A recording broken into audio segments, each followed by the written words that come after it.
Coming from the Caveman Studios in Buffalo, New York. Welcome to Caveman Corner with your host, Jeff. Captain Caveman!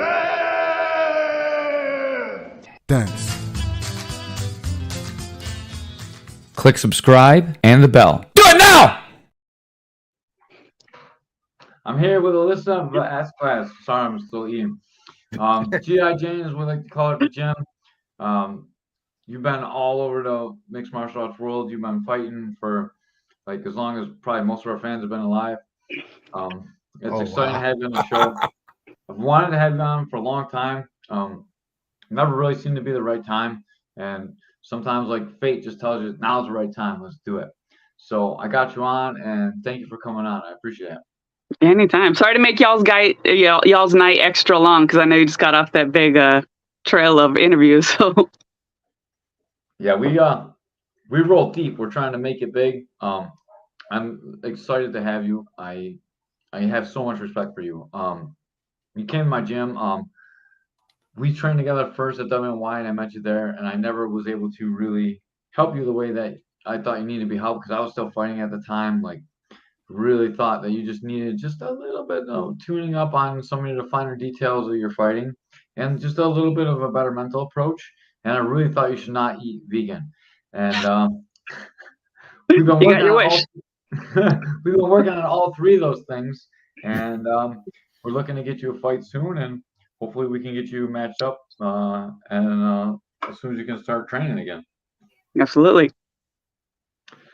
So you're G.I. Jane. Can you tell me a little bit about the background that got you that nickname? So I was in the Army for 13 and a half years, and I've never seen the movie, but I'm told that she attended a survival school, and I actually, oddly enough, taught at the survival school. So, but I had a shaved head and looked like I had daddy issues. So everybody thought that was just a common, that was the logical connection. And I was always told never, ever give yourself a fight name. So I didn't. I was going into, I believe it was my second fight.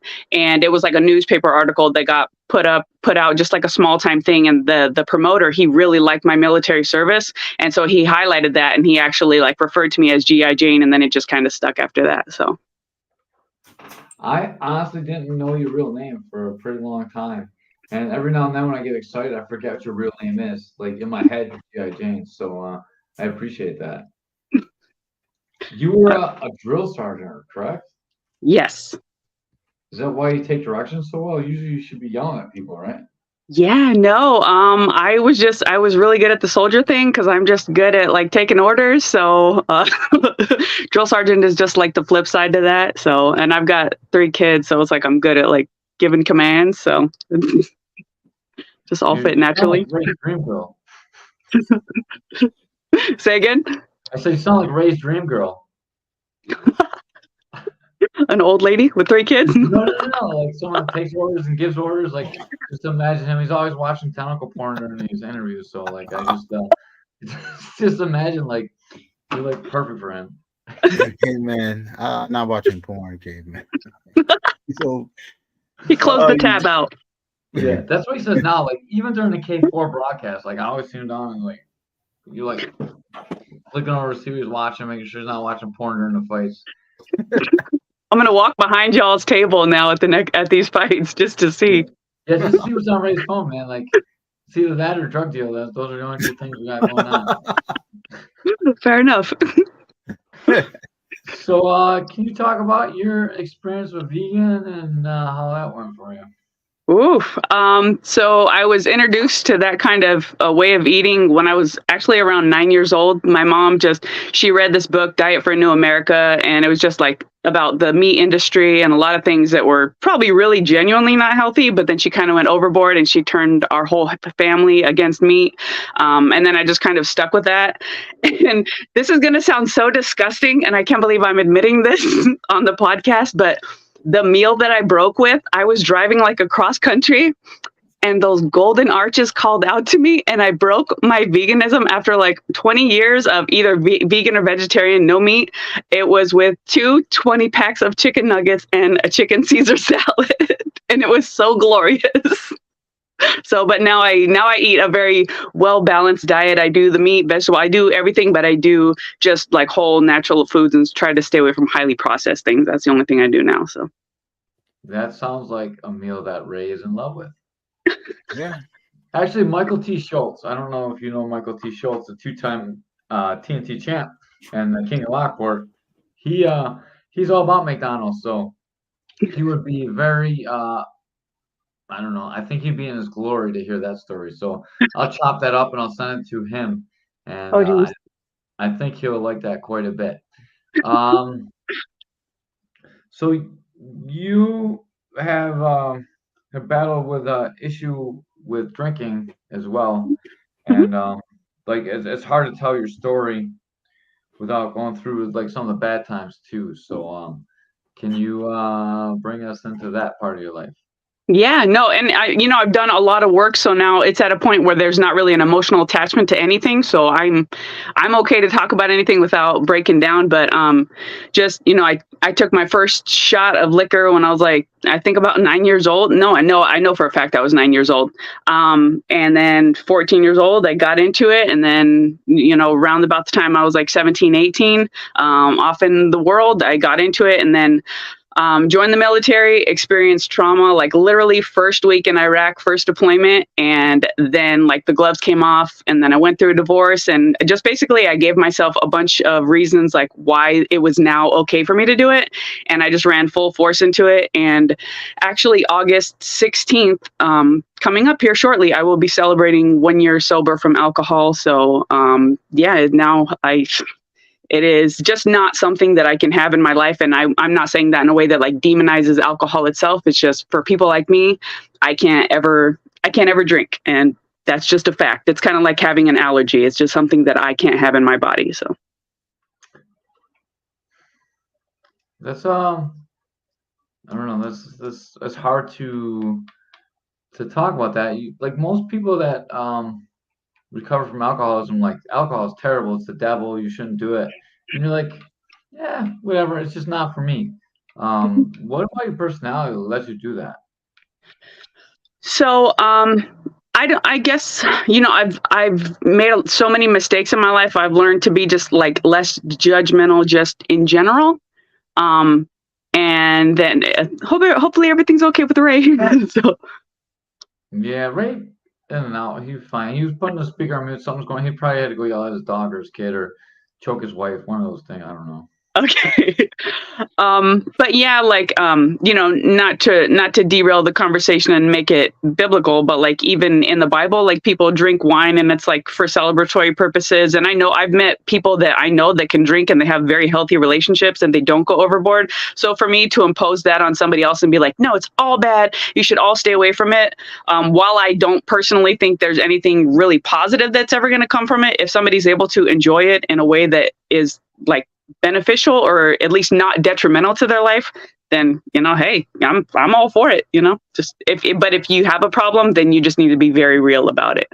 So I haven't had too much experience with alcohol. I think I've drank maybe like 4 or 5 times in my whole life, and one was like when I retired, and then one was New Year's, and then another one was New Year's, and then when I tried alcohol like the first time. I'm a pretty addictive personality, so I've always tried to stay away from like drugs and alcohol because I know it's not something I can really play with because I have a tendency to go all in on everything I do. It's either all or nothing, like you obviously know that like with the gym and with fighting and like it's just not something I could do. But I didn't find much enjoyment from it. Like anything that makes me feel bad the next day, I don't generally enjoy to do. yeah.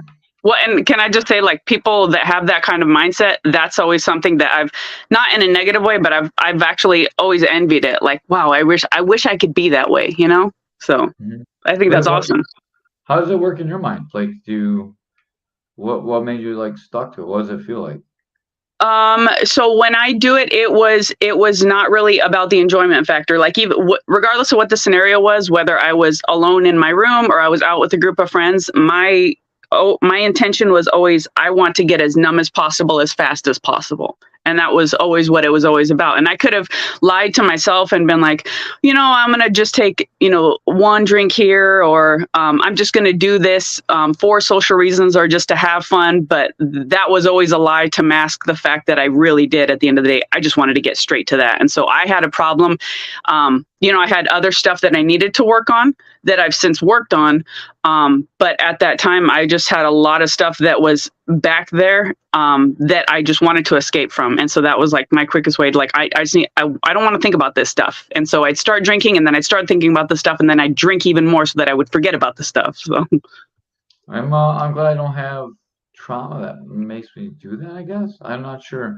My escape is I either play video games or I punch people in the face. And punching people in the face usually seems to make my problems go away. Sometimes I choke them too, but I really like punching them better. I always found, even before that, I was picked on a lot as a kid. So before that, I enjoyed with lifting weights until I was able to beat people up. And now that I can beat people up, I enjoy that more. I don't know, I wish it's so hard to understand how other people think. And one of the things about people with addictive personalities and that fell into alcohol, I'm so interested in, because I feel like just one different turn in my life, that could be me. Oh yeah. Well, and I think that's what makes you, I'm not trying to make you uncomfortable when I say this, but everybody that's watching this, they know you more, odds are they know you and they've interacted with you and they know that you're genuinely a good person. And I think that's what makes people good people, is that they have that very real, just knowing of I could be just like you. So I'm not going to judge you, because I know if I make the wrong decision, I could literally be in your shoes. I'm not going to make that decision, but I know that. So. Yeah, and I know you were struggling for a while, and I was trying to give you the wellness checks, but you disappear. You're a little bit flaky on social media at times. That's not an offense, but it's hard to get a hold of you. And then I had the wrong number for a little bit, and I was texting the wrong person. And but I've always been trying to keep in touch, and I really don't know the best way to help someone that's struggling with this kind of problem. The best thing and it's not going to work for everybody, obviously, but my thing is just letting them know that you're there, kind of a thing. Some people, unfortunately, they have to get to whatever their rock bottom is. And so when they get to that rock bottom, it's one of two things. Either they know that they can reach out and they finally are okay, I have no choice, or they think they have nobody. And that's usually when they make a very permanent decision to a very temporary problem at that point. So I think that's the biggest thing that anybody can do, including you, that's trying to support somebody like that, is just that constant knowing, because nobody could have pulled me out during those times. I was in a very dark relationship with some domestic stuff, and I was in this spiral, and I didn't want anybody to pull me out. And I knew that you were this purely positive point of light. So honestly, some of our interactions pushed me away, because I was I know that he's a good person, and I don't want him to see me like this. So I'm going to run the other direction. Trust me, I've seen people in really dark places. That's in the sport that we're in, where people get changed forever.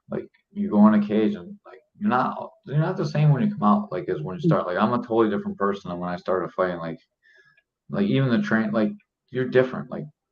Things change in you from taking punishment. And I believe that's the same thing that you go through when you're doing drugs and alcohol. Things in you change. And I always want to be there for people. I know this is something that I've run into quite a bit in coaching, especially fighters. Let's face it, there's something wrong with us that most people want to fight. There's a few athletes that are doing it for money that maybe don't have too many problems, but most people that fight are fighting for something, or they're fighting against something. And everyone that fights is fighting something. And my Muay Thai instructor, Mark Shaw, said something that's always stuck with me forever. He's everyone's fighting something different, but everyone's got to fight. And don't judge people for trying to fight. And that's always stuck with me. So I've always tried to help people accomplish their goals in fighting. And I always think that I'm this is someone that's fighting for something inside of them that they need to beat, or they need to accomplish. And I know what it feels like to win, and I know how that can change you. I know how losing feels too. And sometimes losing is not that bad when you give everything you got, and you just know that person's a better person. and you're like, man, like I just couldn't beat that guy no matter what, and I better get better, or I'm just not gonna ever make it, you know. And both those things are like, I think, positive things. And I always try to support everybody, and like I saw that in you like right off the bat. Like I saw that you needed help, and just the way you say yes sir, and you do anything, and like you're getting beat on, you're like yes sir, like while people are punching you instead of like paying attention to what's going on and like just quitting. I'm glad that we're able to connect and that you're helping at the gym, and I really appreciate it. I appreciate you like a lot more than I'm going to say on here because I don't want to make you feel weird, but I genuinely appreciate you. Yeah, don't make me feel weird. I already feel weird just like being all emotional and stuff. But the point I was getting to is like I run into this a lot, and I'm struggling with ways to help people like you. Like I don't know, like be positive, be tough, like be myself. Like what's the best way to like let someone know that you're there? And I know you can't help people, like they need to hit bottom, like you said, like rock bottom, and but I want them to know that like they can reach out if they need it. One thing that you've always done that I've genuinely liked about you is you've never lied to me. You've never, and I think that that's one of the most poisonous things you can do to somebody is lie to them. It's like, you know, I don't know, it will never help them. So you've always really been honest with me, and even in training, like you'll say things like in a funny way, but it's like very like you're to the point, and that's why people, because they know that when you give them a compliment, it's genuine. It's not all this fluff and these flowery words. So like sometimes people need to hear, hey, like you're messing up, and so I think that's a crucial aspect to like really not only getting to people, but like, I don't know, getting your hooks in them is just that honesty, because they know they can always come to you. But it's that gentle honesty of like, you're messing up, but I'm here. I got your back, man. I can help you out of this. And you've always had that energy. Except for like, hey, you're doing it really wrong. I'm not going to say any names. Adam, like, I do that kind of stuff all the time. That's not very gentle. But it's funny. It is funny. I try and be funny at least. I don't know. So what about people you don't know? Because we struggle, like people struggle with addiction all the time, and I've sent people your way already since you've been back at the gym. Like people that have like reached out to me that, you know, like I can't work with you. I need you to talk with another female, you know, and I appreciate having the ability to do that. And what I like, so I struggle with this with guys too. So like, I'm not gonna say names, but I used to train with a couple of people in the old days when I was still really fighting that I knew like had some real substance abuse problems, and don't know like should you talk to someone about it, or is it just gonna turn them away? Like if they're wanting to talk to you about their issues, or if you see it and it's like really affecting them, especially like, so for me, I was like, man, you're representing my team, you're gonna suck because you're, you know, like you're coming in and you're all fucked up all the time, and like your training's not good. Like, I mean, like I will say that all the time, like, man, you need to like get on your shit. But like I've never like it's hard. And now that I'm a coach, I can't be like, hey, get on your shit. You know, like it's different. Yeah. I think with certain people, I mean, you know, unless they've got a certain level of commitment to the gym, it's really hard to navigate that. But if somebody's genuinely, they have to have skin in the game, honestly. So like you've sent me, and this is not a way to put anybody on blast, but you've sent some females my way. And it's like, it's basically, it's come to a dead end. The conversations come to a dead end because they didn't really have any skin in the game. It was, they, you know, for whatever reason, they wanted to only work with you. Sometimes females have some twisted things that they need to work out, and working with a male can kind of bring out some ulterior motives in them. I don't know. I'm not really trying to go too far down that rabbit hole, but I think that it's very appropriate if you know somebody's at a certain level of like, hey, you need to get this taken care of, to maybe have a list of resources, but then tell them like, you absolutely need to do this first. It's putting the cart before the horse. Everybody wants to come in and be the spectacular fighter. Or they want to do this. They want to get the glory. They want to get their hand raised, but they don't want to put the work in that comes up to it, or that leads up to it. So And that's true for the sobriety, everybody, I don't know. I'm kind of going off in a million directions because I'm thinking of all these different scenarios and things that I want to like talk about. But that's the biggest thing I can say is I don't think there's anything wrong with putting some onus back on them, because that's also going to be good for them. If it'll make them feel like a sense of like accomplishment, like, okay, I did this. I went and I went to my first AA meeting, or I did this. And you can, and I'm always here if you're ever like, hey, this person has a problem with this and I have nowhere to like send them. And there's tons of resources. This area is so rich, especially with like substance abuse. There's a lot of support in this area. So there's no reason that anybody should be suffering in silence. I like that. And that's important that we do that. And man, I don't know, I'm getting old and soft or something, but now that I got a gym and I feel like I want to give back more and more to the community. We did the fundraiser for the veterans. I had you guys pick, because like honestly, I would just pick something that's going to give me a good tax benefit, and I wouldn't really like do too much research into it. I want to give back, and I want to give back in name and look real good. Like that's part of it. Like, I'm not gonna lie, like I want the gym to look good, and I want to sell like, oh, we're helping all these military people, but I do really want to help people too. So I reached out to all you guys that actually served in the military and like, hey, what do you guys think is a good charity? Because I don't want the money just to go to somebody. And to be honest, the people we give it to, I don't even know. Like, I don't even know if it's tax deductible. Like, I didn't even really look into it, and that's why I did it in the first place. And then like I didn't really do the due diligence to research. But like, they have a tax ID number. I guess I'll try. I don't really know, but I wanted to make sure that we gave back to someone that cared. And then I don't know if I told you or not, but the Warriors Next Adventure guy reached out to me, and like we talked for, I don't know, a good couple hours when I was cooking steaks the one night. And then he's gonna end up coming in and doing like a little seminar. He does jujitsu too, so he's gonna end up coming in and doing a little seminar next time they're up in Buffalo for us, because we raised $1,200. And Right on. yeah, it was like, I thought it was a cool thing, like, and like I want to do that every year. Every year we're gonna pick a different charity, and we're gonna do the same thing for Thanksgiving. But Thanksgiving, Dr. Kroll has a charity, Feed More, and I know they do a lot of work in Western New York, and they're very local. So Yeah, we'll they're amazing. donate for Thanksgiving. But I appreciate you being part of that. And next time I'm gonna make you like carry the torch and do a little bit more work for me. All right, like you got it. That's kind of the wheelhouse. I was really hoping I'd just take this to you and you'd be like, all right, we're gonna do this charity. These are the people I work with. Let's get the money here. All these people are gonna help out. And they're like, no, let's take it to a poll.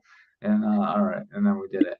Yeah, well, and that's the thing. And for anybody that's watching this, if you're ever interested in giving, there's amazing websites out there. Candid is one of them. Like Caveman spoke about doing the due diligence, and it'll tell you like a lot of information. And there are some amazing sounding organizations, even here in Western New York.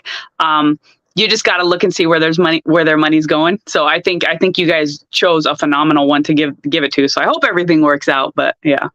Yeah, they like help people. They buy them tools and stuff too to help them like get back into real life, and then give people jujitsu scholarships. That's what really turned me on. I was like, oh man, they do jujitsu. Let's go there. Like that's pretty easy to sell me on jujitsu. So it is what it is. That's really easy for me to lose my due diligence. But Alex knew the guy, so it worked out all right. And I'm glad you and Ilfrey went along with it. And Jared just does whatever. He doesn't care. Jared's like, oh, let's just help people.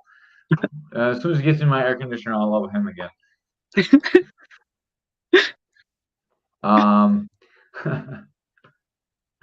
was the military life for you? Was it difficult for you to leave the service?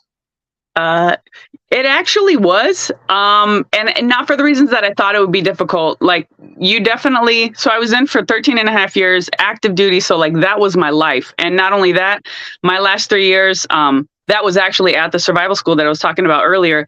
And where I was operating, I was like over, like for all intents and purposes, I was like the seer mama. I was like over the whole school. So I would receive them on day one, do their shakedown, and then I would be the one handing them their certificate. So I'm with them throughout the whole school. So like day, night, I have to be available. So the job becomes your life. And it's okay because you kind of like, I don't know, you get into this work mode and you switch real life off, and it's just like, okay, all I got to do is like the mission, go, go, go. And in a lot of ways, it's actually easier. And so when I left that, it was hard at first because I left that and I left the discipline and waking up and like my daily routine. It had so much less structure.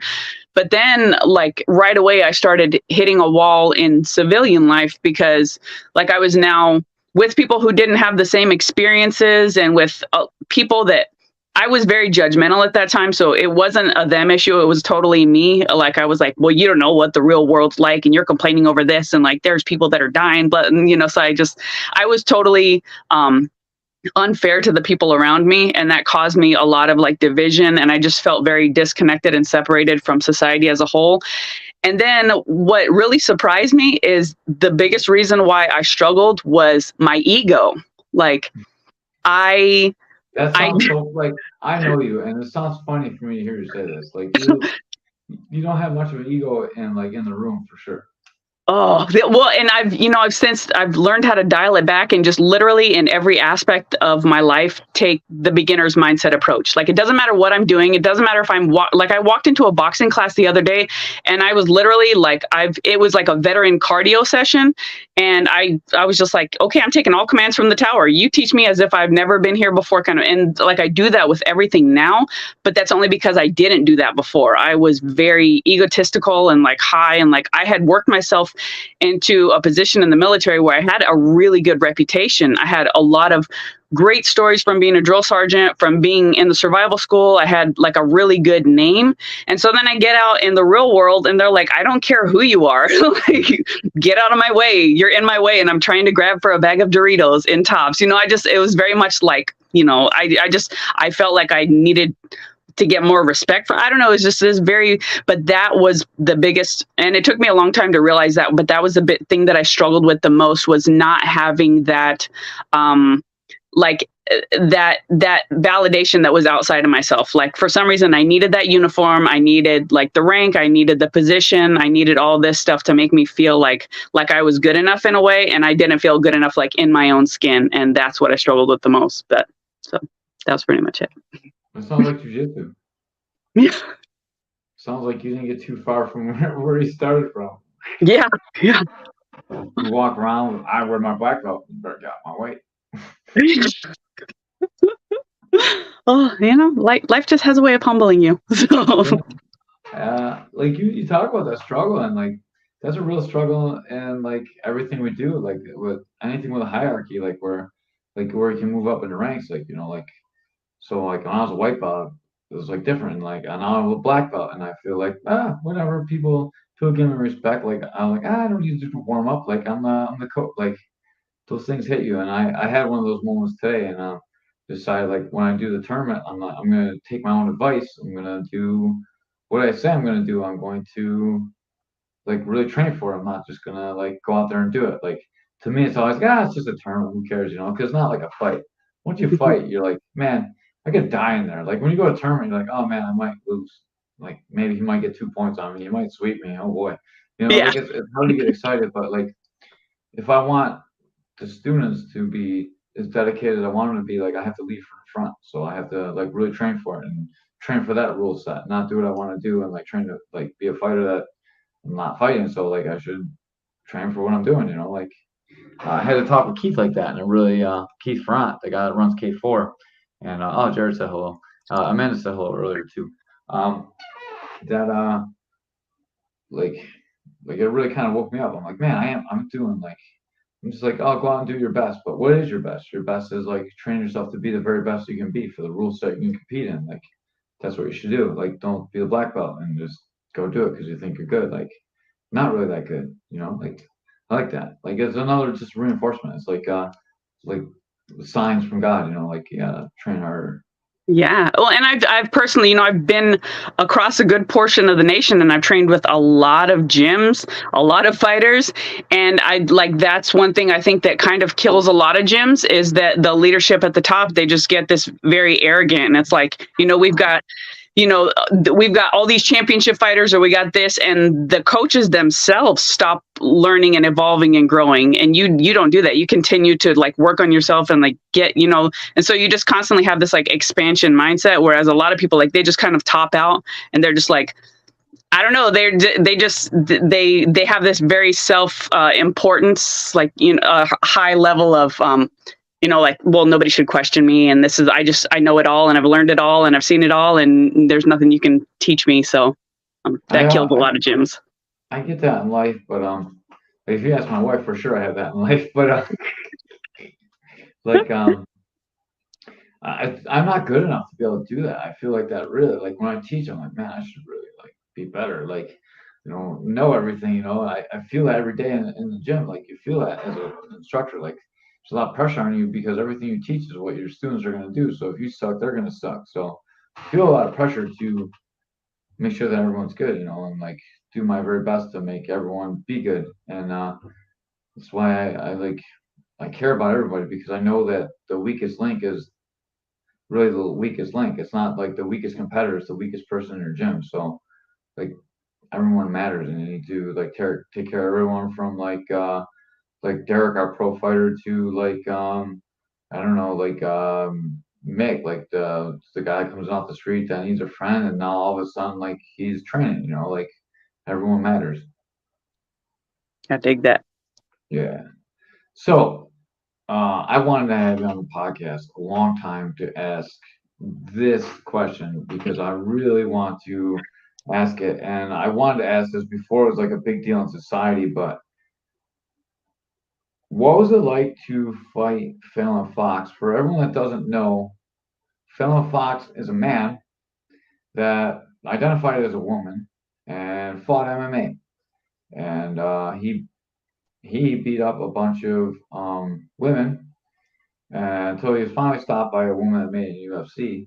But like, I think that's completely unfair in a combat sport. And like, I don't really care what people do in their life. Like, whatever you want to identify with, that's fine with me. But like, you have a responsibility to. There's a responsibility to fair play. Like, you can't decide like, oh, I'm a woman now, and I want to win a sport. Like, you have the ability to decide like, I want to be a woman now, right? Like, I don't disagree with that, but you don't have the opportunity to become like, I want to be great in that sport. I want to be good at something, and like, you don't get that, right? That's something that you have to earn, and still in a male league or whatever, like, or maybe make a separate league. I don't know. I wanted to get your thoughts on this, but I want to like complete my thought first, because fighting is different than pretty much. It's not that different than football or something, but like, it's a lot different than swimming or basketball or tennis. When you're fighting, you can die in there, and like, some people got really hurt fighting Fallon Fox, and I know it had a detrimental effect on your career and you as a person too. And I want you to talk about that part as well. But people don't understand, like, there's differences between men and women. If you take a 125-pound UFC fighter girl and you take a good high-level amateur 125-pound male, I almost guarantee you, unless that girl is like Shevchenko, that guy is going to beat her. There's huge physical advantages in the sport, and explosiveness, and the ability to generate power, and the ability to take damage, because our bodies are built differently. Absolutely. And I'm with. I know Joe Rogan's been talking about this a lot, but ever since I found out that you fought Fallon Fox, like, I felt this for a really long time, and I've never got the opportunity to say this like live on air, so I wanted to do it now. And then I want you to tell your story for like everyone that's watching, everyone that will watch, because now that we said all this stuff, I'm sure it's going to get some traffic. So let's make sure that we do a good job and represent ourselves well, and we speak clearly, and make sure that we're expressing our opinions and we're doing it respectfully. Mm-hmm. So, yeah, I took that fight. It was going to be my last fight before I went to Iraq, and Had no idea. And I will say this in case it does go anywhere. There was one time when I was interviewed and I thought that the promoter himself knew that Fallon was, a man or previously a man, however you want to say it, whatever's politically correct at this time. And I don't, his name was Clay Goodman. And I genuinely don't believe that he ever knew. And I think he was a truly good man. So I just wanted to put that out there because I apologize. I think that hurt his feelings when I had said that in an interview. Just an ignorant statement.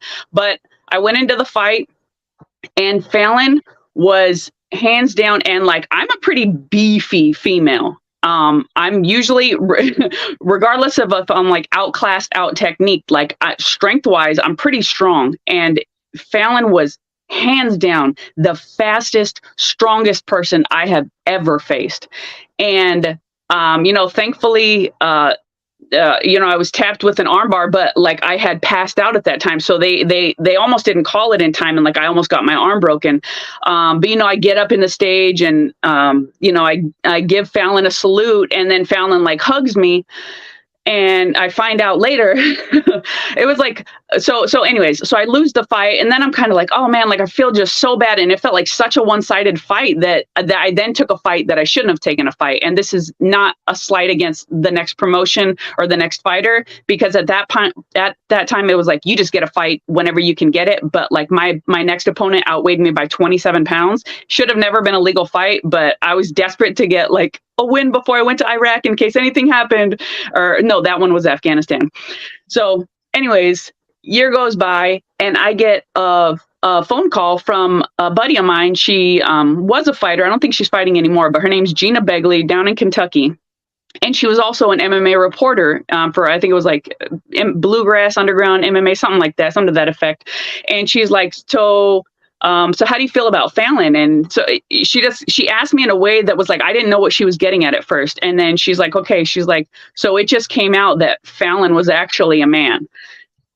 Not only, and I know people say, well, the hormones change and everything, but I want to say this clearly. It's my understanding that Fallon lived inside of a male's body for at least 32 years, served in the Navy, was like a high school wrestler, so there was a lot to like this male body before any kind of transition, before they went to Thailand and got everything shaved off and, cut off. So that was a man's body that I was facing in that cage, regardless of how pretty it looked in a bikini at the time. Like it was a man's body. And so I was very upset at that time because I was like, nobody told me, nobody gave me the ability to say yes or no to this. And if they had just, that was my whole thing was like, you can do whatever you want. You can fight, but your opponent has to agree to what they're stepping into. And unknowingly, I stepped into this, and I know myself, and as strong as I am as a female, and as much as I like believe in my abilities, I have a very real understanding of the human body, and I know without a shadow of a doubt that like there are a lot of things that men are just better at than females are, especially like at a similar weight. There's no way I'm ever gonna, big shock. Like there's differences in our bodies. I know. So there was something I was going to say after that, but so it just, I don't know, it just kind of took on this weird, it was like, if I was saying that I shouldn't have fought Fallon, then, I was being hateful, and if, I was never going to support it, because I'm not going to lie, I don't believe that it's the right thing. And I'm going to say this without trying to discredit Ashley Evans Smith in any kind of way, but I know who her manager was around that time. His name was Brett Ashley, and he was a very unsavory character. He was a gross man. And I know for a fact, because he had a little too much to drink, they threw that fight because there was too much heat mounting up against Fallon. So Fallon, her first amateur fight, she jacked the chick's arm up pretty bad. I was her third amateur fight. She then flipped straight to pro. She cracked Tamika Brents, which anybody who knows Boom Boom Brents knows this is a beefy female. Tamika Boom Boom Brents like cracked her skull. And at that point, everybody was like, man, like get Fallon out of the sport. So then that next fight, she was like in a tournament And then so she got all the way up to the top, and then she lost to Ashley Evans Smith. But it was about the long game at that point. They wanted to keep Fallon in MMA. And so they thought if they lost that fight, then it could prove, well, she, it's more level than you guys are trying to say. It's not so one-sided because she hasn't blown through every opponent. A woman actually got the best of her this one time. It wasn't a legit win. It's a win on the books for Ashley Evans Smith. Like I said, not speaking bad about her. I think she's a nice woman. She's an awesome fighter. But Fallon would have destroyed her if Fallon was fighting Fallon's game that night, and she just wasn't. It was strategic. So. I never heard that before. I'm glad that I had you on. So obviously I don't have like millions of people like Joe Rogan does, but they talk about that quite a bit, and they always say, "Oh yeah, like she finally got stopped by a woman," and like I'm glad that you brought that to light. I never knew that. So that's what happens when you put a couple of drinks in somebody who's a pretty sleazy guy. He'll let you know all the secrets behind the scenes. So. Yeah, man, I don't know if they can even say that on air, like on a Rogan podcast, because they have like so many followers and stuff, and who knows what they can really say and not really say and be canceled. Obviously we don't know everything about everyone, so yeah. And you can't say that without discrediting Ashley Evans. Like, there's no way to say that without taking a victory from Ashley Evans Smith and making her to be inferior. Mm-hmm. I had a whole bunch of follow-up questions in my head, but I was actually listening to what you said. And now they don't make sense, so I was like stumped for a second.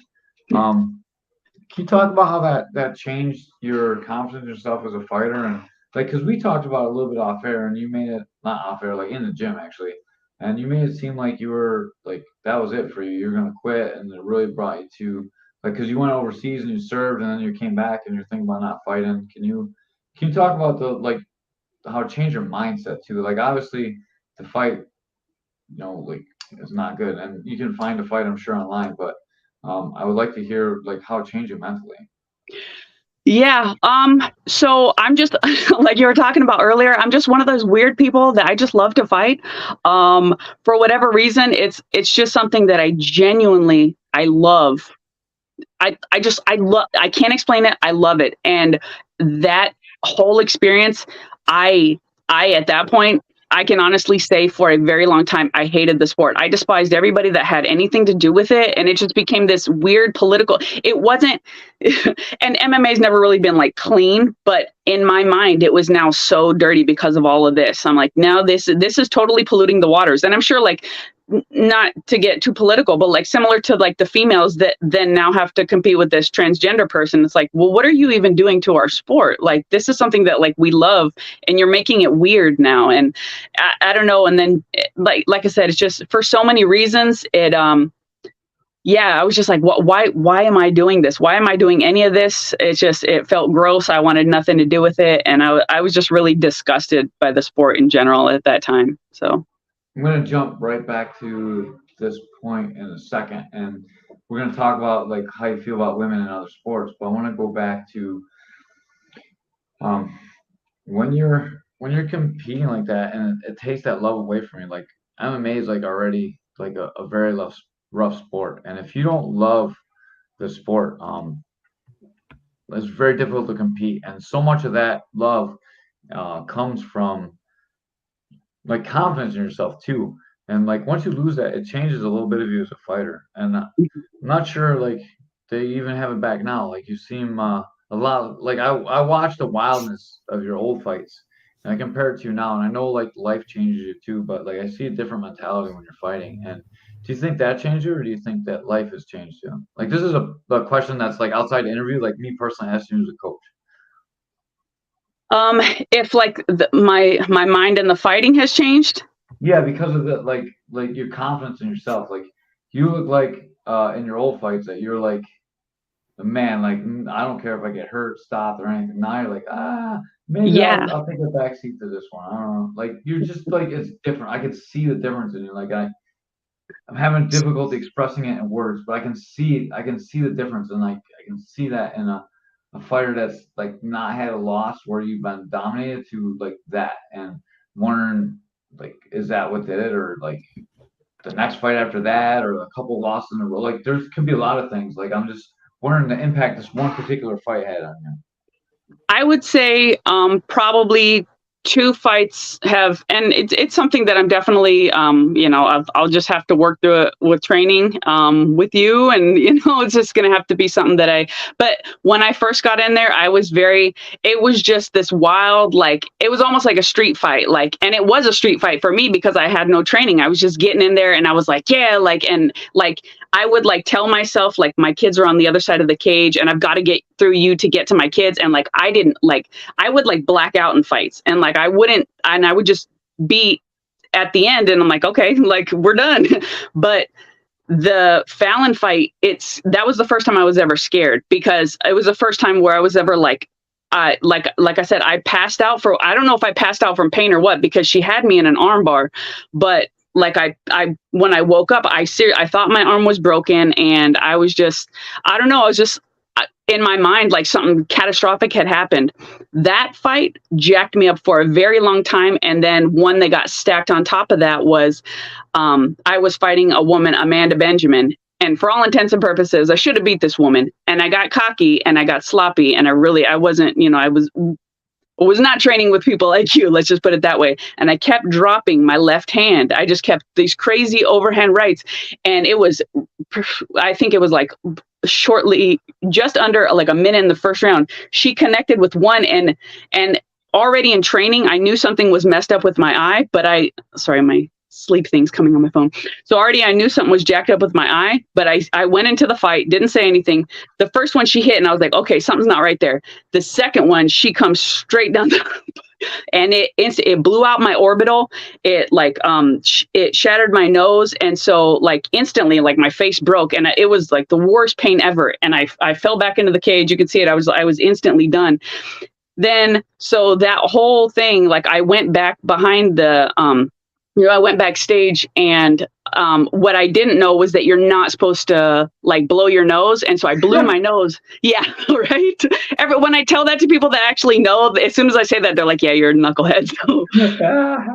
And it instantly blew up. And then like I kept swallowing blood. So I'm like, okay, this is serious. But they had only one set of medical staff there. So I didn't want to mess over the promotion because they still had a couple more fights. And if the medical staff took me to the hospital, they would have had to stop the event. So I was like, I'm good. Y'all just go out there. I'll sit here until they're done. But I knew I was lying. And I was like, okay, as soon as they leave, as soon as they go back out there to watch the fights, I've got to go to the ER. So then, and like, I'm in like a different city. I'm in a part of Kentucky that I'm not familiar with. And I'm by myself because that was something also that I was doing was I was going to all my fights by myself. And I was like finding a corner there. So doing everything wrong. And so I went there and I got in my car and then I started trying to drive to an ER and I'm like getting lost. I'm like in the middle of the night in Ohio and I'm like, I don't know where to go. And then I finally, I have to pull over in the middle of the highway, in the middle of the road. And I have to open my car door because I have to vomit up all the blood that I keep swallowing. Cause it's like, I didn't know you're like not allowed to swallow that much blood. A lot of ignorant things. And so I finally get to an ER. So basically, long story short, that like super traumatized me. And then the next fight, as I'm walking to the cage, like it's the first time that any of my kids are with me and I have my oldest son and I walk out and as I'm walking to the cage, I connect eyes with him or I like lock eyes with him.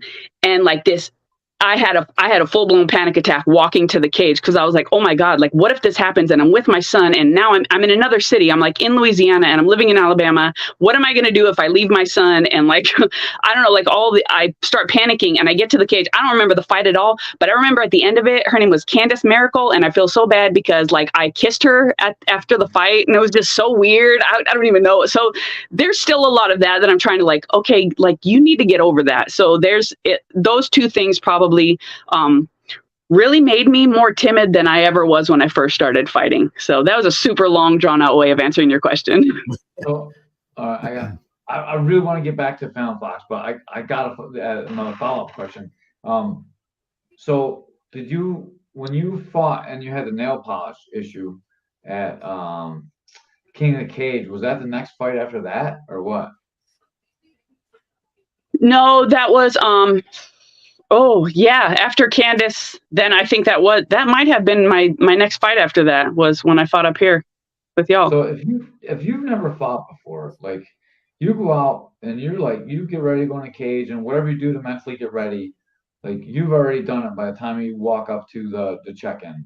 And Mhm. then the referee that's not in a cage looks at you, make sure you're not oiled up, and like your nails aren't too long to scratch out someone's eyeballs. Not that they really do that anyways, but they check it, and then you see the guys are all scratched up anyway, so they don't do a very good job checking it most of the time.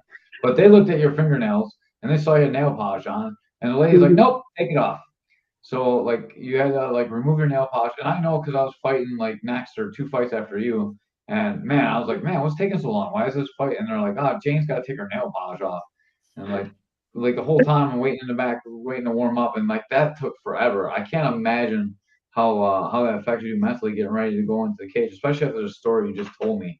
And Uh, like I'm not making excuses for you, like or anything like that, but I want people to know like one thing in your career can change. Like we listen to all these stories and they're all one after another after another after another, like just a decline from one event in your life, and mhm. like I I I want the decline to become an incline, but I want to realize like how damaging this was. Like this is just like setting the piece of the story, one after another after another after another. One of these things, like one thing in fighting can change your whole career, and that one thing could have been Fallon Fox. And like I want you to get over that, and I want to get you a win. And I think the fight that we talked about is a perfect fight for you. Come back to and win, and we'll get you your next stuff taken care of, and then we'll worry about that. All right. I really want to hook this up. This is something I really want to do as a coach, and I wish I would have done it. I wish I would have been more open to talking with you and working with you. Like we always work, but I didn't really take the time I needed to make it great. And I want you to go back and get that win that you need, like to win your fight that we talked about earlier, right off the jump in the podcast. Yeah, and this is the first time, and I've talked to you and Amanda about it. It's the first time that and not to say anything about any gym that I've ever been a part of before. They're all great, and but this is the first time I've actually felt like I was a part of like an actual fight family. So, what I'm not gonna rush anything on my end, and whenever it happens, I know that I'm gonna be fully prepared. Because if you tell me to go, you give me the green light, that means that I'm ready. So. Yeah, yeah, and we'll make sure you have a comparable opponent. I'm not gonna get you into a 21-year-old girl that's like savage off the chain. We're gonna get you another person equal. Like, and I know some promoters, so I'm pretty sure we can make it happen. All Um, right. yeah. The next thing, I want to jump back to the Fallon Fox thing. So, it's my understanding that she filed like HIPAA stuff with the state of California, and the state of California told the promoters that they don't have to that she doesn't have to tell the promoters anything, that she's protected. I don't know if that's true or not, but that's what I heard, and that's why they didn't have to disclose that she was a man. Do you know if that's true or not? That was my understanding of how that happened. Because and like I said, that with that promoter, that I was like, well, you knew. No, he didn't know because they were allowed to hide it from him. Yeah, and like I don't know if that's how it is now, but man, if that's how it is, that's crazy. Like it shouldn't be like that for fight sport. A man should, I guess, unless you're in Russia or you sign up for it. Like I guess if you want to fight a man, you should be allowed to fight a man. I think. Yeah. Well, and that's that was always my thing. It was like that's the trade off, man. I hate to say it to you, but it's not going to be the way that you want it. But if you want to get into this game, you have to give all the details up front, and you have to give your opponent the right to choose. If they say yes, cool, fine, let it fly. That's cool. But you can't hide that kind of information, because, like you were saying, like this is a very serious sport. Like people legitimately get killed in it, and I have no doubt that if that ref wouldn't have stopped it, like she would have snapped my arm, and like I said, Tamika, she cracked her skull, like, and she was probably still holding back at that point. If she would have gone full force, like who knows? Yeah, So like the damage that's possible to happen. Like even like when two men fight, Michael Venom Page like caved in that guy's skull with a flying knee. Now imagine that's like Fallon Fox on you. Like no, I don't want to imagine that, but like that could have been you. Like your skull could be you be dead. Like it's a yeah. very real thing. Hmm.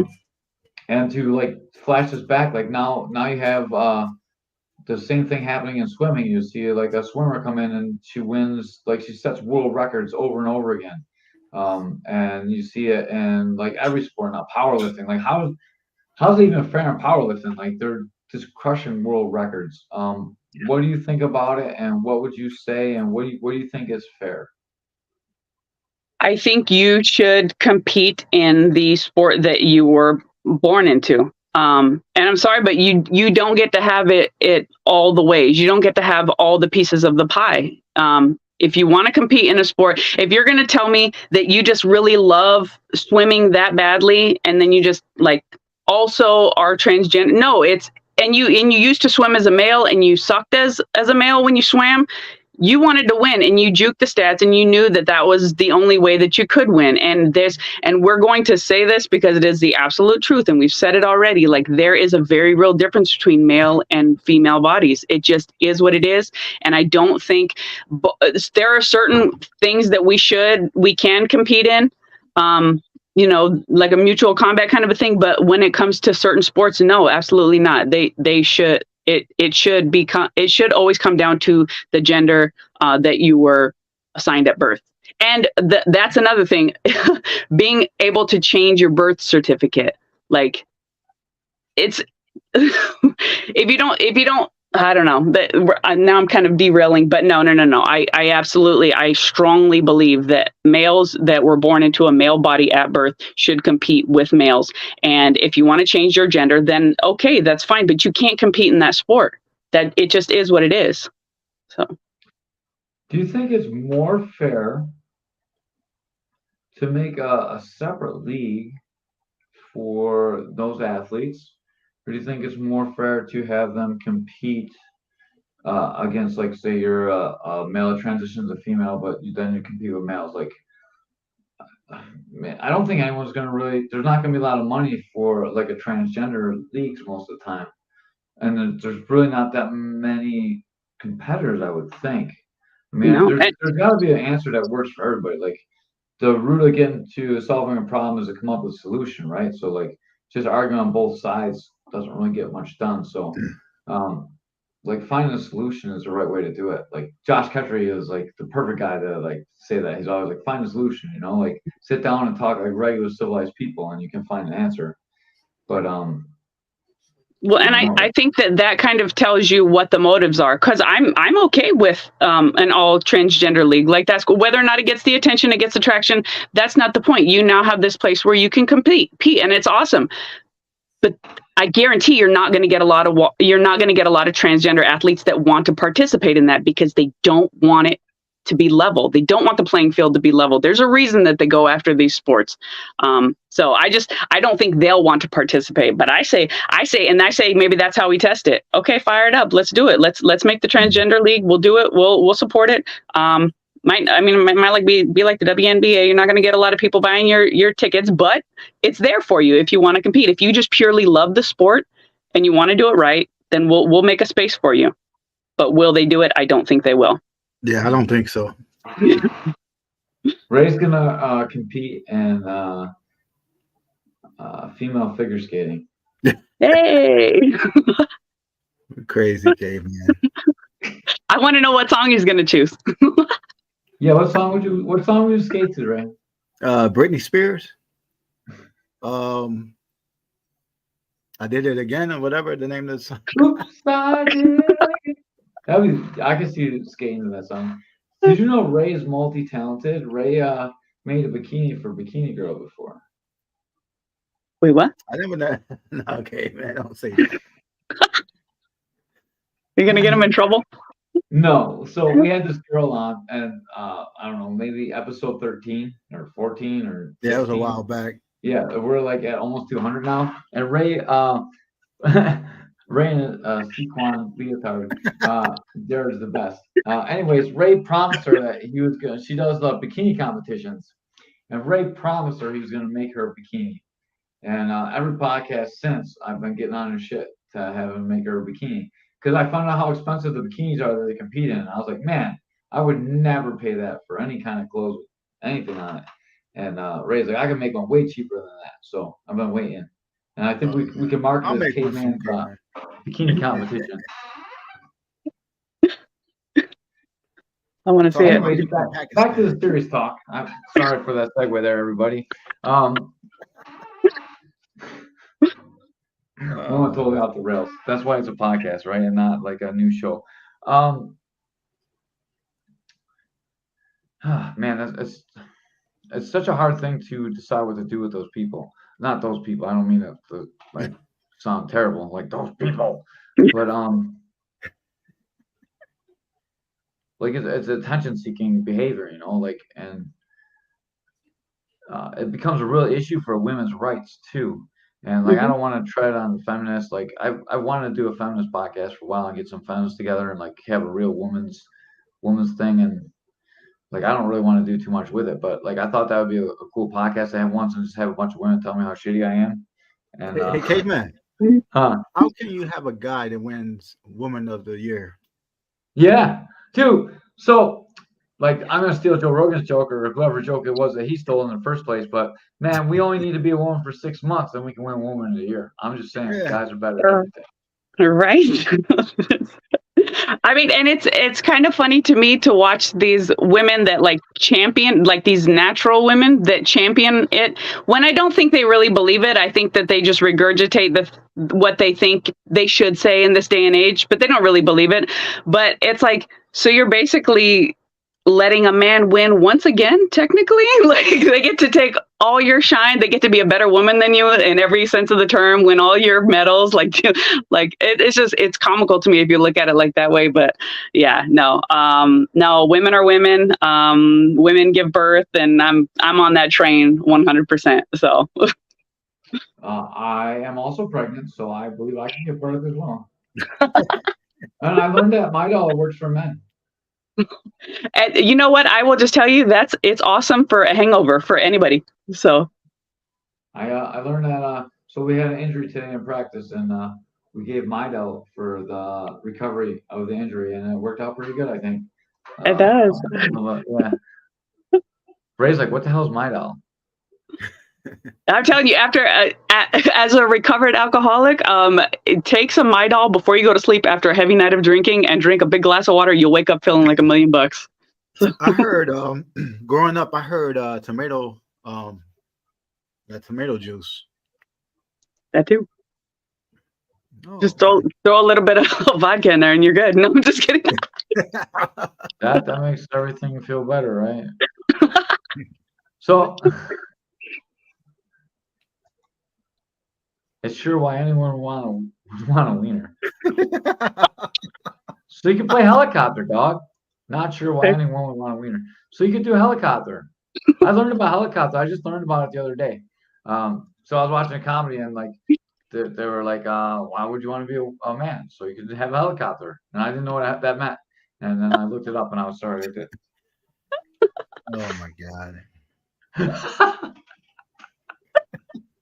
You're like, I got to try it out.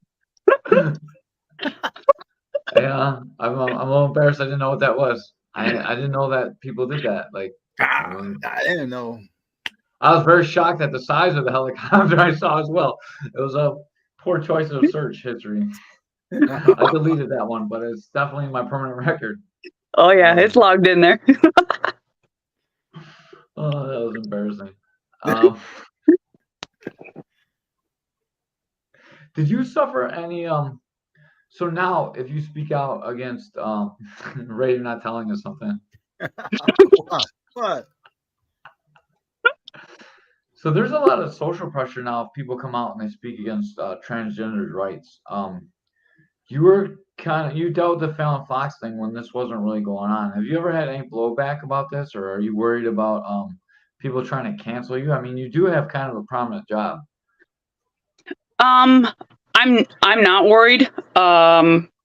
Just because I'm not worried. Whatever happens to me, and I'm not going to go along with something that I don't believe in wholeheartedly. Because, full disclosure, I believe that there's going to be a judgment for all of us at the end of this life, and I would much rather make people in this life pissed off at me than to piss off my heavenly Father. So, truth is truth. So it is what it is. So Well, on that one, because I'm coming back to that later.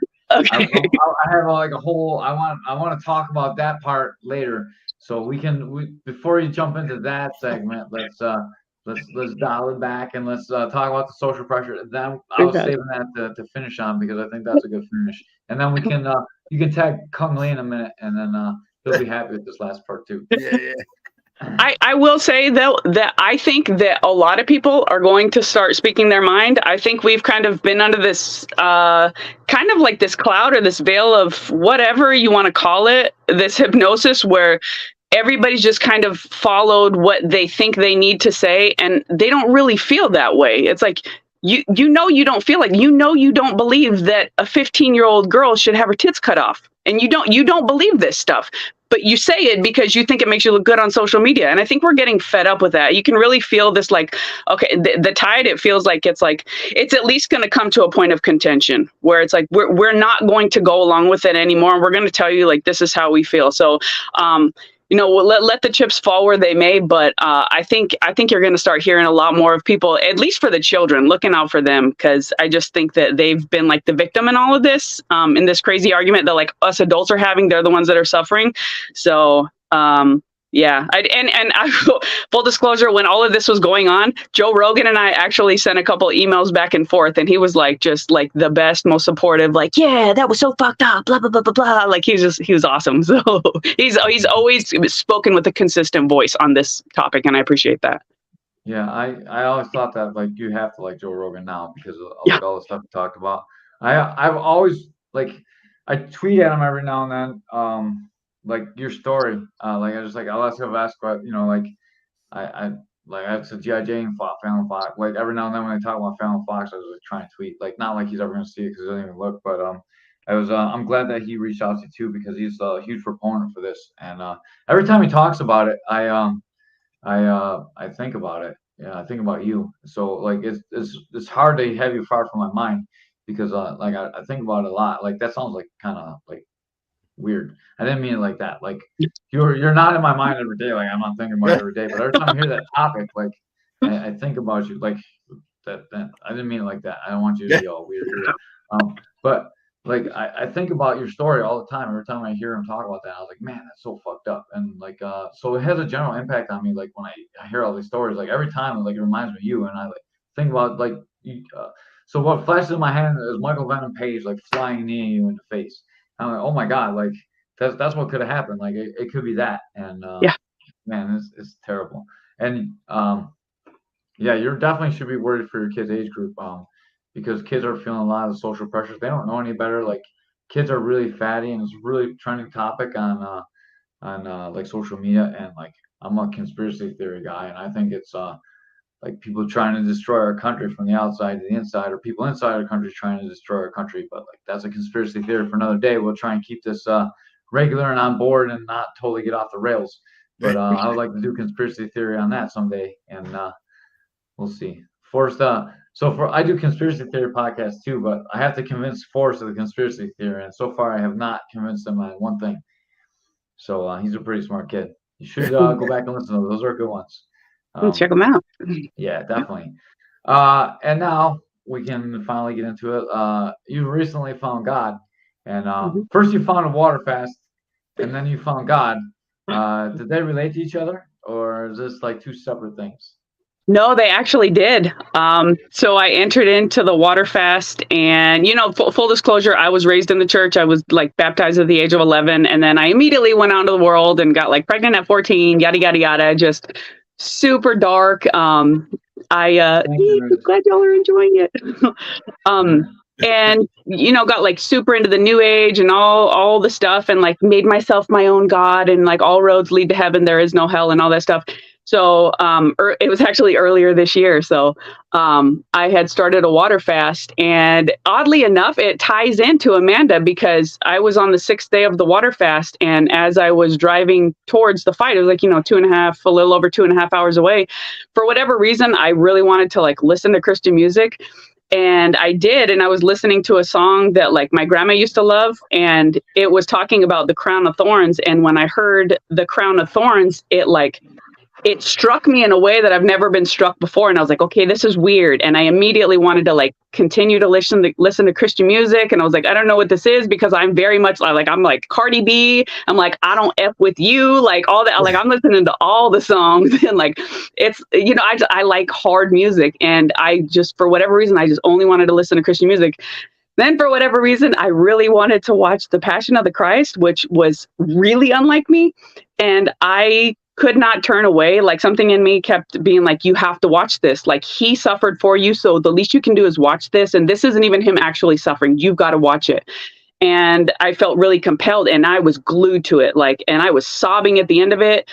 And then I continued to watch it. And like, I think it was like day 10 or 11 of my fast, somewhere in there. I'm watching it. It's like the third time that I'm watched it at this point, still on the same water fast. And for whatever reason, it was like towards the end of the movie, they're showing one final scene of the Last Supper. And when he says, the character that's playing Jesus, he says, "I am the way, the truth, and the life. No one comes to the Father except through me." When he said that, I'm not trying to say that this was God, because I think sometimes people speak out of turn when they're like, God did this to me. I'm just saying I had a supernatural experience and it felt like a shot to my heart and immediately. And it was like, I know this is the truth. And like I said, I'm not trying to put this on anybody. I'm speaking for, this is just my personal experience, Sharon. And from that moment, like I cannot tell you, Caveman, like I mean this with everything that I can tell you. It was the most instantaneous change ever. And like, I immediately got soured to things that I really liked. Like I was very sinful. Like I was like smoking and doing what I wanted. And I was still in that relationship at the time that had like, abuse and all that stuff. Like I was in all this stuff and I was doing things outside of marriage that I shouldn't have been doing at the time. And I was doing just like a lot of things that I had gotten so used. It was like that frog boiling thing. Like my boiling point to sin was so high that I no longer felt what was really sinful. I couldn't really identify it, but instantly it was like all of that peeled back and I was like, poof, and everything felt instantly like, no, it's dark, man. You gotta stop. And I can't explain it, but ever since then, it was like I got to day 18 of that water fast. And I was like transformed in that one water fast. And since then, like I literally every single morning, God's like the first thing on my mind before I go to sleep. God's the last thing that I think of. I pray every single morning. I read my Bible for probably hours every single day. Like I can't get enough. I don't know what I'm being prepared for, but I know that like God has to be a huge part of whatever. And I took a lot of time out of the gym because I felt like I needed to like really devote a lot of time to like figuring out whatever's going on with me. And it's like, and so at first I wanted to like, that's where I got rid of my last Facebook page. Cause I was like, it was very much like a me centered thing. And it felt wrong at that point. Like whatever I do, whether it's MMA or whatever it is, like I have to give glory to God at the end of the day. And I think now I'm at a point where it's like, now I'm comfortable getting back in the world and I'm comfortable. If I do step in the cage, I know that I can do it in a way that doesn't have to feel bad. And I think at first I was like instantly scared by everything. I was like, I can't do MMA because like, you've got to be like angry. And no, you don't. You can absolutely step in the cage and be like, hey, let's go, let's get it. Let's like, let's see who's the best. Like, you can still lovingly fight. It's going to look different for me. But so yeah, again, another long drawn out way of saying my life was completely changed. And that water fast, I wasn't doing it for spiritual reasons. I was like, I want to clear out my brain because I'm getting ready to dive into school, and I want to clear my chakras and like very new agey. And that was my original intent. And I feel like God had other plans, and I was just completely changed. So you went new wave and you came back old school. Yeah, 100%. Yeah. So, hey, Caveman, we gotta have Kung Lee on here. Yeah, we should send him this part. Send him this part of the podcast at like an hour. Send it from one. Tell him to watch from 1 hour in. He'll like this. We had Kung Lee. He fought in UFC. He actually fought for the title against Bisbing. Was that a title fight against Bisbing? Not sure. I don't know. He was a title contender at least for UFC. Yeah, Strikeforce he fought then. Yeah. So he's like this huge guy, and he found God, and we had this huge long podcast, and then it made me have another. Actually, I had another podcast with another Christian guy first, and then I had a Muslim podcast with Mustafa McBride, and like we've been really trying to hit the religious front a little bit too. So like every one of your stories kind of falls in line with what we had going on, and like there's just like a lot of signs today that we should have you on. So I thought it was a really good thing. I believe in signs, and I have a weird belief in God, but I believe in God too. And hey, Caveman. Yes. Conley texted me today and asked me if I'm gonna read you the Bible tonight. That's funny. He texts me every now and then. Are you reading the Bible? Yeah. That's good. We just talked to him. Ed Rogers says you have to write a book. You should definitely write a book. You should have like a. Do you still do your podcast? Mm-mm. You should go back to do your podcast. It's just going to be like, here's a huge chunk of my life where just don't do anything that I did during these years of my life. Oh, Ed sending the stars. Night, everyone. Love you, G.I. Jane. Love you, Amanda. Yeah. She's weak. She got sleep. She can't train 27 hours a day on 1 hour sleep like the rest of us. Oh, that's a one hard working woman right there. Yeah, for sure. Thank you for helping with her. She made one of her goals happen too because of you. Like I appreciate that. We had a lot of drawn out talks. You know, you better cut it out. You better stop pushing so hard. And, God. You let me be the good cop, and I appreciate that. Yeah, we did good cop, get bad cop, and I'm always going to be the bad cop. I don't want to be the good cop. Good cop sucks. Even Dr. Kroll's awake for this one. I didn't know you were still up, Dr. Kroll. So me and Dr. Kroll, we always talk about the difference between men and women, and he's got so many examples for this. Like talks about like high school soccer team beating an Olympic soccer team, like boys, right? Women. Like there's so many differences. And Dr. Kroll's a huge believer in this. I'm not sure how much he really wants to talk about it or like be put on talk for it since he's like has a professional doctor's license as well. So like I don't want to drag him into it too much, but I'm sure he's very fascinated by your story. And like he was there for you, so he understands. Like he was in the corner too, and hopefully we have him in your corner too when you finally fight. So we have a good PT there because you're a little bit older. No offense, and you could definitely use some PT work when we get in there and we do it, and especially with some of your other health concerns, we can definitely give it Dr. Kroll. We can work around it too, so we can get you back in the cage for sure. Right. I kind of really asked you that question about fasting and the water fast and God because I feel like in the old days people were very spiritual and a lot of that had to do with fasting, and I think you can really find yourself and like your real true self when like I really think a lot of our food is just poison too. So like, absolutely. Not only are you like poisoning your mind. Yeah, and it's like hey, this. Look! I got your sponsor. Stop! I want to hug. I want to hug Aid. I would give you a hug for sure. Oh man, I lost my train of thought. What was I just saying? About I will just say that I do think that you're right about that with the food. Yeah, about food and yeah. So like we poison our minds with like the internet, like, and we're seeing a lot of stuff that we're not really meant to see. We interact with more people than we ever should, and we poison our bodies, and all these things are going at once. And like you do a lot of fast. So not only do you fast your body, you fast your mind from social media. And like I always think it's kind of flaky because you like disappear for a while and then you always come back. But like it's hard to like there's consumers of social media and there's people that use social media to make things happen. Like obviously like me and Ray, we can't not have social media. We need to advertise a podcast and like we use it to create drama actually. Like so we're always trying to make drama with the 765 guys because they suck and like all kinds of stuff like that. So but you get away from everything and like I'm sure it brings you some clarity too. Yeah, absolutely. And I don't think that anything is wrong with balance. But I think balance in this day and age is really hard for a lot of people just because not only are we consuming food, you're absolutely right about the quality of the food that typically the standard individual, and not even just Americans, we've kind of like outsourced this love of sugar and refined sugar to the world. And now we have like a global obesity and the numbers are rising. So yay, America. But we, and it's this, and people are constantly eating, they're constantly consuming the social media. The social media is more dangerous because you're feeding that need for connection, but you're not actually connected to people. So people get really into this internet world without ever having that time in the gym where they're actually having that physical interaction with people. I think that really impacts a lot of people. And just so for me with the fasting, I see a lot of, not only do I see a lot of like healing benefits and like regenerative, cleaning up the body and getting rid of all the cells that my body doesn't need anymore.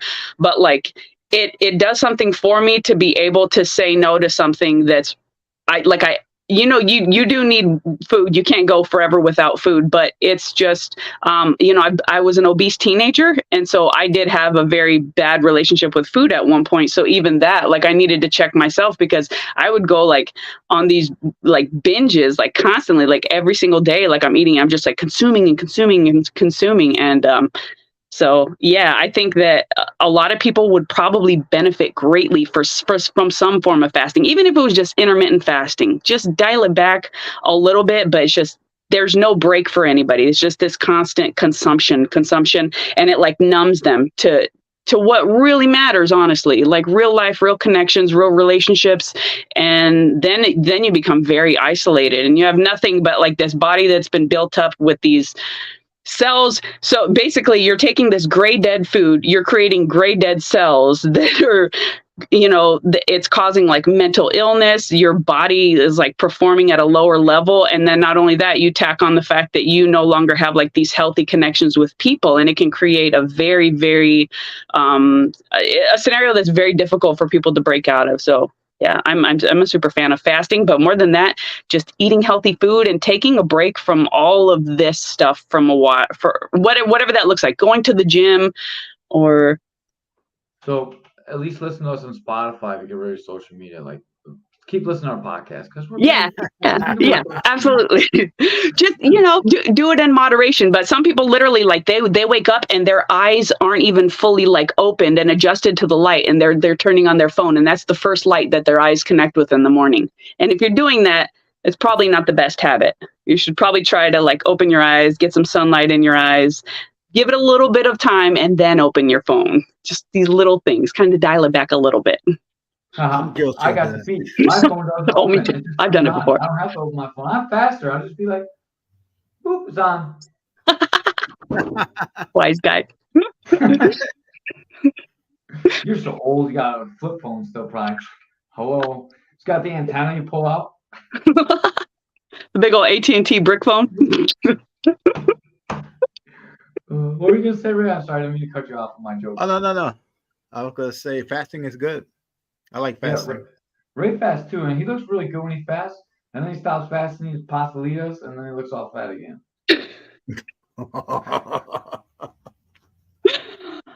Caveman's always good at keeping us humble. Yeah. Don't worry, I'm fat too. I only got like 6 abs today. Shucks. I must say you look physically better today when I saw you. Last time you were training, you started to look good again. And then I saw you when you came in for the belt promotion, and you looked fit when I saw you. So I was happy to see that you look fit, even though you haven't trained a little bit. And I know you had some health stuff going on, and you still look fit. So I'm glad that you're eating healthy. And to be honest, every time you disappear for a little bit, I always get a little bit worried about you. I know this time you found Jesus, which is like good, but it can get bad too because it can go real culty. And oh yeah. Like I'm always a little bit worried that you're gonna get drawn into culty stuff. So like when you said Jesus, I was like, oh man, this is gonna be either really good or really bad. So I'm glad it didn't go really bad. Yeah. No, this one's a totally good one. So. And I don't mean that in an insulting way, but like people can get really culty with religion too. And like it was great. We had Mustafa on, who's Muhammad's father. Muhammad's like a guy that I coached for a long time, and his dad Mustafa came on the podcast and talked about the Muslim faith too. And I think it's important that no matter what your religion is, that you have a faith. And I think we're always going to argue, like we're humans, we're going to argue that we think our version is right. But I think I really think that having some, not Kung-Lee's going to be mad and shut off the podcast right now, but I think it's really important that we all have something that we believe in, whether like other people like it or not. And I think that belief makes us better humans, as long as we're not like worshiping like goat eaters or like the devil or something like. But as long as we have like a normal kind of established. I mean, what is even really a normal established religion? But as long as you're like following something with moral tenets that help you grow, I think you're doing pretty all right. And even like I think it's even more impressive to do that and be atheist, because like there's nothing that judges you. Like I kind of believe that you're not judged at the end. Like why would God care about us? We're like little like fucking bugs on a planet that's flying in this great creation that he made. You know, like why is he I gonna don't care know about about humans? That's that. what I really feel like, and like I don't think that anyone judges us, and like I still try and do my best because like at the end of the day, like there is something, there is some reason that we're all here, and like we need to strive to be be good for whatever the reason was that we're here.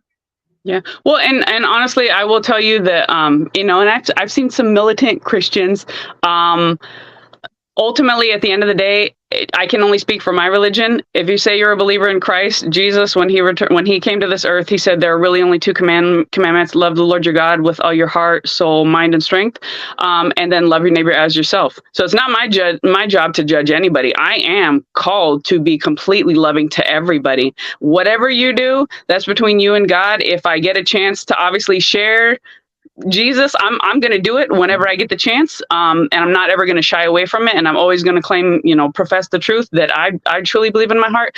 But at no point in time should I ever be looking down on somebody and be like, "You are wrong for this," or "You are doing this." If somebody asks me, "Is this action sinful?"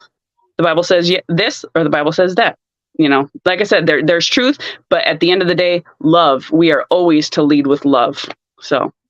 I love that, and this is why like I got on a. I'm sure Ray was ready to strangle me because I got on this religious podcast thing. I had that the minister on, then I had Kung Leon, and then I had Mustafa on, and I was waiting to get you on. It's like it's an important part of human culture, and I like to explore it, and there's a lot there. And this is another one of those topics that's like you're either on one side or the other, and it brings out a lot of hate. But like it doesn't need to be hateful. I just want to like there's got to be a way to coexist, and like people of God should find a way to I don't know how to do that because a lot of the texts say that like this is a religion, this is the way it should be. You know, like it's a difficult struggle. Yeah. What? I'm not sure if I'm right or wrong. Like I'm just I get hit in the head for a living. Like I'm not really the smartest guy. I'm definitely not the person that should be having theological discussions. But I love to talk to these guys and women that really believe in it. Every one of them, there's like some kind of like crisis that makes them find faith, and then like do they stick to the faith? And then I know a lot of people that say they're faithful that are shitty people, and like I don't like that. And then I know people that like Cameron Lionheart or that Apoposo guy. If I'm saying his name totally wrong, I'm sorry. I apologize already. Apoposo, I said it wrong again, but I apologize. And then we got guys like Ilfree, and then I have you. Like we have very religious people in our gym too, and like I want to respect your beliefs, and like I believe too. I just believe a little bit different. Yeah. And like I said, we're not ever supposed to take a self-righteous stance of I'm going to hammer this. No, absolutely not. I love you, brother, and that's where it is. So yeah, I felt signs from God, and the only time I really like felt the hand of Christ, and then Ray, like hopefully you have a short story to share too. Ray's like, one time I shot this guy, and I felt his spirit leave his body. But I was in Cameron's church on Christmas, or no, it was Easter, and dude, I could just feel like God in the room. I don't know, this is like a very spiritual experience, and Cameron, I know you probably never listened to this, but like I appreciate you having me in your ministry, and like it was an amazing day. I went with my family, and like I truly felt God that day, and it was a cool thing. Yeah, when I go to church, I feel good. You know? I can't explain it. It's like I feel like a feeling. I just feel good. that's that Holy Spirit. What? What? And then All right. Lee keep bugging me about getting baptized. So Now that we probably lost every viewer in the area, is there anybody that you're looking to get help for? I know you do a lot of work with charities, and you help out a lot of veterans, and you do a lot of good work. Is there anything you really want to plug while I got you on here? Pete, there's been a lot of comments. This is a good podcast, so this one probably gets seen a lot. So if there's anything you want to plug, now's a good time to do it. Oh, I want to plug Integrity Gym. You are now my new favorite student. And with that, you're brought to you by Integrity Martial Arts and brought to you by OnlyFans, Just the Cavs. So if you go to OnlyFans, you go to Just the Cavs, that is Jared's Just His Cavs. That's outstanding. Yeah, outstanding. All right, now back to serious plugs. Yeah, no, the only thing I can really talk about is, I'm back in school now, so I'm stepping out of a lot of things that I do, but the Community Veterans Engagement Board, if anybody is interested in Western New York and getting involved in the veteran community in any capacity, link up with the Community Veterans Engagement Board, and that's through the Veterans One Stop Center of Western New York and Western New York Heroes. They both co-chair it, so it's an amazing group. It's a collaborative of a lot of nonprofits and a lot of organizations that really help out not only veterans, but their families and then the communities of Western New York, because that's really what it's all about. It's not just the veterans, it's their family members, and then how do they integrate successfully back into the community as a whole. So nice. Do they have a location?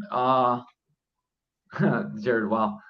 Do they have a location by a Napa store? The Veterans One Stop Center or Western New York Heroes? One of those two. Western New York Heroes, I think, right? With I think so. Or something? I think they have like a. Yeah, they're right in the building that I work in. Oh, stop! Yeah, they've got an amazing facility for their dogs. Like, it's awesome. Mm-hmm. So our secretary walks the dogs when we're in there. That's awesome. She comes in early to walk the dogs. That's awesome. I thought that was a cool shout out too. That's so crazy how small the world is. Also, this is not for all of you fans, but this is for all the Integrity members. On August 19th, since a lot of you are watching, I can see how many people are watching. On August 19th, we're doing our picnic. Ray, you're invited to, even though you don't come. You pay a membership, so you can come too. You don't need to actually come to the gym. As long as you pay me, you're allowed to come to the gym. We're gonna do a picnic on the 19th. I'm not gonna disclose the location on the podcast, so you guys can just reach out to me and I'll tell you. It's in the chat group and stuff too. But we're gonna get a picnic. We're all gonna get together and hang out, and it's gonna be a family affair. So if anyone gets out of control or does any substances and gets a little bit wild, we're gonna Mick's gonna put you in his trunk and you're gonna disappear. So Mick is the guy that takes care of the bodies at the gym, and you don't want to disappear. So keep yourself under control. We should have all the kids, and I'm trying to make it be a good thing. I'm bringing hot dogs, hamburgers, and just gonna come out and try and have a good time. Butch got the spot for us, so I really want to give back to the members and appreciate all you guys. And I'm gonna post this in all our groups. So if you watch all the way till now, thank you very much for watching to here. Our members are amazing, and G.I. Jane is one of our members. So I want you guys to understand and know her. I had Butch on, I had G.I. Jane on, we had Derek on. I appreciate all you guys. There's a lot of great stories in our gym, and we're a family. We should know each other. And thank you so much for coming on. I appreciate it. I know it was a last minute thing. You're in another podcast. You're hey. I'm hey, why don't you come on the podcast right now? I've got nothing to do at midnight.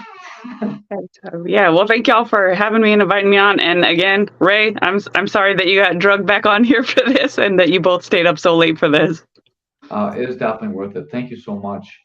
We appreciate you, and thank you for your journey. I'm sorry that you experienced Fallon Fox, and the next time we're in the cage, I promise you we're gonna get that W for you. And, absolutely. That is my gold standard. We're gonna get you a W, and doesn't matter who it is. We're gonna get that win, and it's gonna be a comparable opponent that's a fair fight, and you're gonna smash this girl or guy, whoever you decide to fight. But if it's a guy this time, you're gonna know. Yeah. Nope. I'll say no up front right now. We'll just. I think you could beat anyone from the 765 team. I'm just playing. I mean, I saw them starting stuff in the back of the room at the last fight, so I know there's at least a couple on there that I got a good chance against. So. Yeah, you definitely take Jacob out. The guy that was gonna slap Ray. We'll send you in for Ray's light work. Yeah, I got you. All right. Thank you so much, man. Have a great night. Thank you, gentlemen. You too. Country. Thank you, y'all. Good night. Jane Ray. Yeah. Told you. That was a good one, okay, man. Yeah. I know I missed half half of it, but you know. Yeah, right. All the good ones you miss out on. That's all right. I'm just kidding. She was Listen, military drill sergeant, but she wasn't a cop, so you were here for it. I'm glad. I had to let the dogs out, and I ate a sub, and then I came back. All right, man. Well, Caveman's Corner, we've been on the air for like 6 straight hours, and we appreciate you guys. Thank you for everyone that's still watching. But we're really out of here for now. Good night, guys. Bye. Oh yeah.